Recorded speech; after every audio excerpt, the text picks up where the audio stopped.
I think we're going to see that organised train come from Omega Pharma Quickstep, and I think that's going to happen very, very shortly. Tom Boonen just sitting in the middle, cruising around, waiting for the moment. But I've also seen very close to the front Michael Matthews. You can spot him very easily. He's in an orange jersey, but he's got a big bandage on his elbow.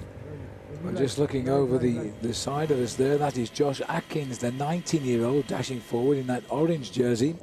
He wears as the best young rider, and he's got some real talent, this boy. He's not afraid of anybody, is he? Is because he's realised there's a bit of a split getting off the front here.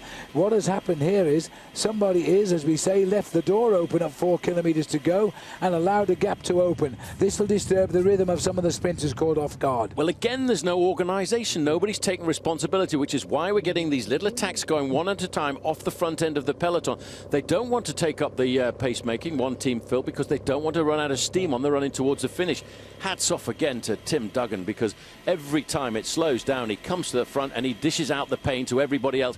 This is Horner on the back of the pack here. He was caught out with that little bit of an acceleration, but he's got a teammate up alongside him, immediately scrambling up to the front to make sure he's caught in a nice position. He doesn't want to lose any time on the running towards the finish. None of the main contenders before the start of this race so far have lost any time in the overall standings, but that could all happen if you get involved in a crash on the running towards the finish.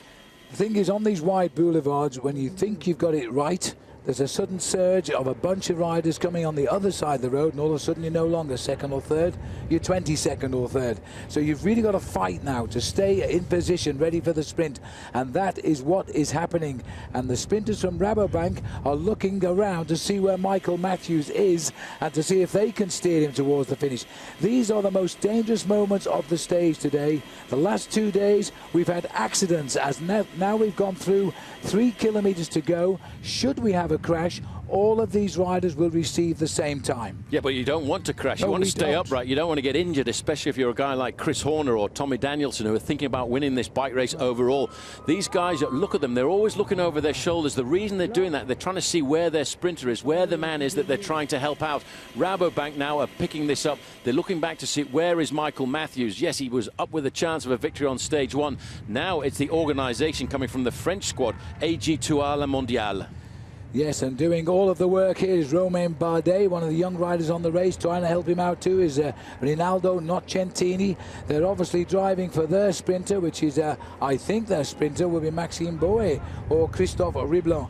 But they've got themselves organised as they put all those white jerseys. But now comes a rush from Rabobank, a drive-through on the centre of the peloton. What you see now is this is man against man, team against team, trying to take the responsibility. You got a little bit of an acceleration came from Amgen Tour of California, but they didn't have the firepower. They came up alongside Rabobank, then failed. The engine started to splutter a little bit, and all of a sudden it's back to the men in orange, the Rabobank riders. Look at that, 1, 2, 3, 4 right on the front. Lawrence Tendam is the last man. Look at his face here now as he grits. He's keeping the pace, Phil, up around about 50-55 kilometres an hour. He swings off now. He's looking for Michael Matthews. Michael Matthews is stuck in the middle there, zigzagging around, trying to stay in the slipstream of his teammates for as long as possible. Now, we've told you this is a perfect sprint finish here, a long straight line up towards the finishing line.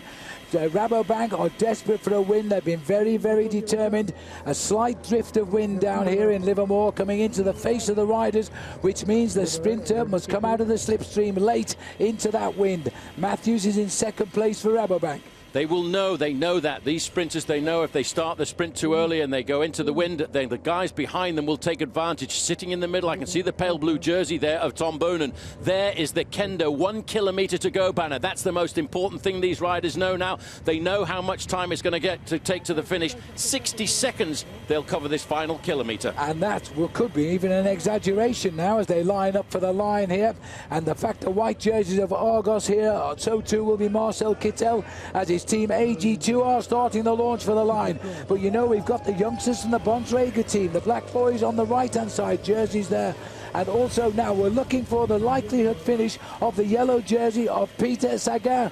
But it is Garmin Barracuda, and I think that is Nathan Haas who's making a run for the line. But now there's a rush on the right side of the road. But the yellow jersey of Peter Sagan at the moment is out of it. And watch for the red jersey of Team BMC, because that will be Greg Van Evenbart, the last corner. And they can now see the finishing line ahead.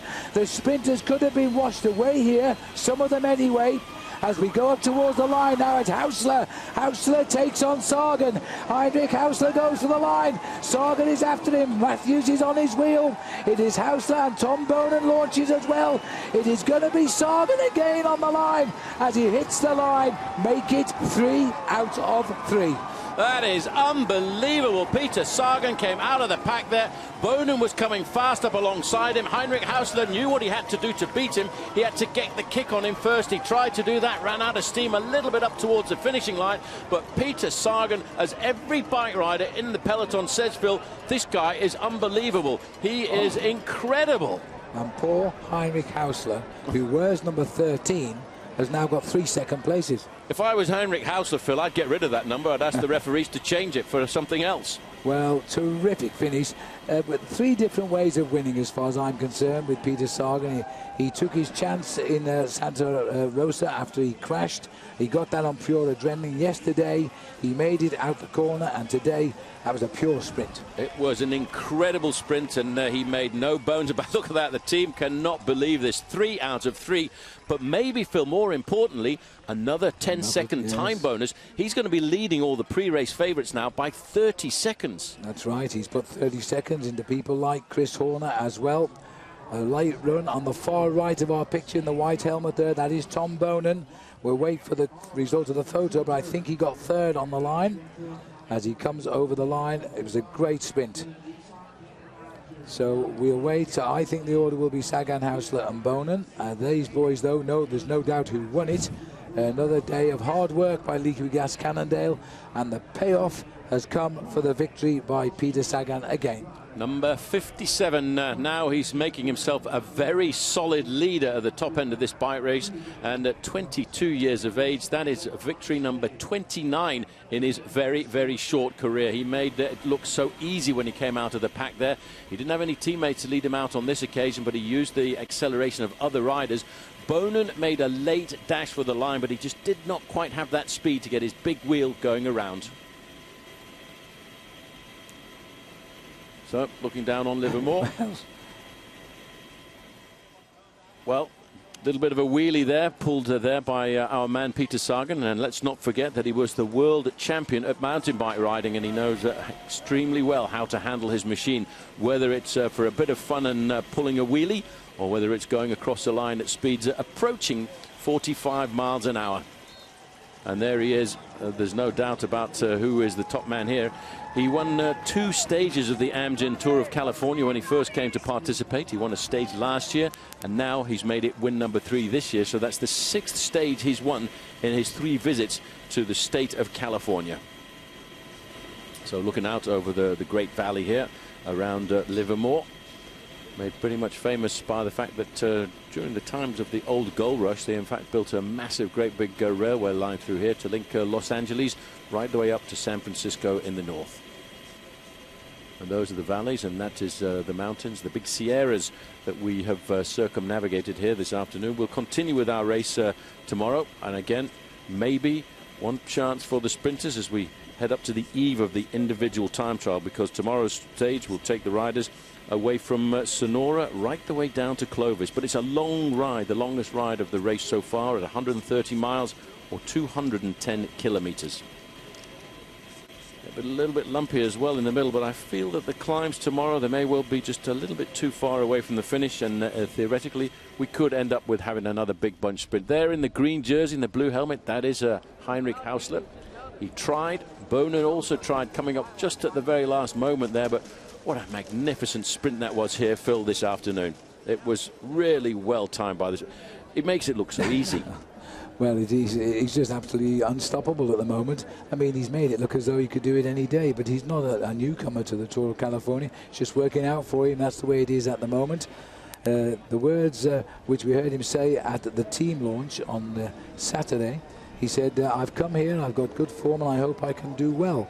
Well, he's not doing too badly with 3 stage victories right now, is Peter Sagan. But the big question is, can he win the race overall? And that is a big question. With the road that lies ahead, California is a very diverse state. There are some huge mountains to come in this race, and there are some great climbers in it. So he's doing what he has to do, gain time when he can. Well, he's going to have to put it all on the line, Phil, when we go to the big individual time trial. Sonora Clovis is the next stage that these riders will be facing up to. It's a long ride down, and it's a lumpy course as they get into Madera County, into Fresno County for the finish in Clovis. I think there may well be a chance for some of the sprinters to